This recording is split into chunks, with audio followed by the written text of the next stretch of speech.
কি ব্যাপার নন্দলাল? সামনে তো মশামশি কিছুই দেখতেছি নে, তা তুমি কি করতেছো একা একা? ব্যবসাপাতি ভালো না রে মামা, একা একা বসে থাকবো, এছাড়া আর কি করবো। ভাগ্নে, তোমার মনটা খুব খারাপ মনে হচ্ছে। বৌমার সাথে ঝগড়া টগড়া হয়েছে না? পৃথিবীতে এত ঘটনা থাকতি তোমার বৌমার সাথে আমার ঝামেলা হয়েছে ইরাম মনে হলো কেন মামা?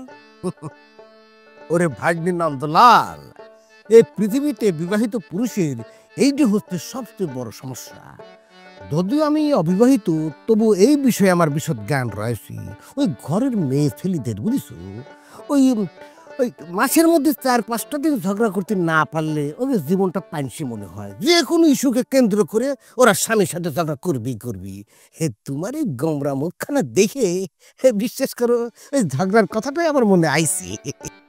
না, সিরাম কিছু না। কষ্ট কি? এত বড় একটা পিন মারি আসলাম, তারপরও প্রতিমা বৌমার সাথে নন্দলালের কোনো ঝামেলা হয়নি। এটা কিভাবে সম্ভব?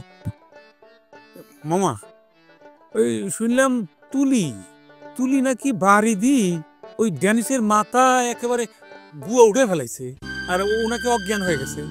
কি করছো ভাগ্নি নন্দলাল? এরকম ঘটনা আবার কখন ঘটলো? ড্যানিসের কি জ্ঞান ফিরেছে? একটু আগেই ঘটিছে, জ্ঞানও ফিরে আইছে। তোমার এ কথা কিটা করলো নন্দলাল? ওরে বাপুরে, এসব কথা কর লোকের অভাব, কতজনের মুখের তীর্থ শুনলাম।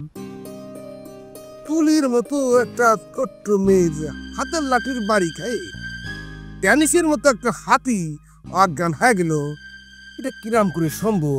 না ভাগ্নে, আমার তো কথাটা বিশ্বাস করতে কষ্ট হচ্ছে। বিশ্বাস করতে কষ্ট হলেও এটাই সত্যি মামা। কারণটা কত শুনি।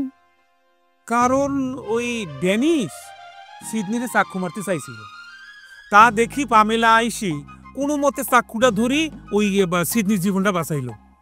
এই চাক্ষু নিয়ে যখন ধস্তাধস্তি চলতেছিল, তখন ওই তুলি আইসা এক বাড়ি একেবারে ড্যানিসের মাথার উপরে। ড্যানিস তো একেবারে অজ্ঞান। উড়ে জ্বালাতন!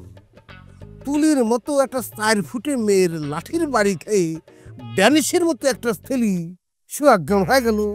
তাহলে পরে ড্যানিস তো একটা বেলাইনের বীর পুরুষ। মামা, জায়গা মতো বাড়ি লাগলে পরি ওই তুলি কেন, আর ছোট কেউ মারলেও একই দশা হইতো। বদমাসটা তো মরলে ভালো হতো। তুলি মাথায় বাড়ি মারিছে, আর একটু জোরে মারতে পারলো না? মামা, কছিলাম যে ব্যবসাপাতি তো ভালো না, এখন টোকেন নিবা নাকি? চা এখন দিব নাকি? দেখো যেটা ভালো মনে করো, দিতে চালি দাও। একটা খাওয়ার দরকারই ছিল, কাম ছাড়িছি। মামা, মানি ব্যাগ আনিছি, টাকার তো কোনো সন্ধান মিলতেছে না, তাহলে টোকেনের কি হবে নি? টাকা না থেকে পরে দিও নে, মামা মানুষ। সিধাই ওই চুপচাপ বসে থাকার চেয়ে শরীর একটু নড়াচড়া দিলে ভালো, রক্ত সঞ্চালন ভালো হয়।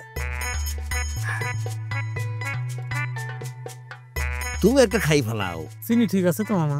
সব ঠিক আছে, তুমি বানিয়েছো, সব ওকে।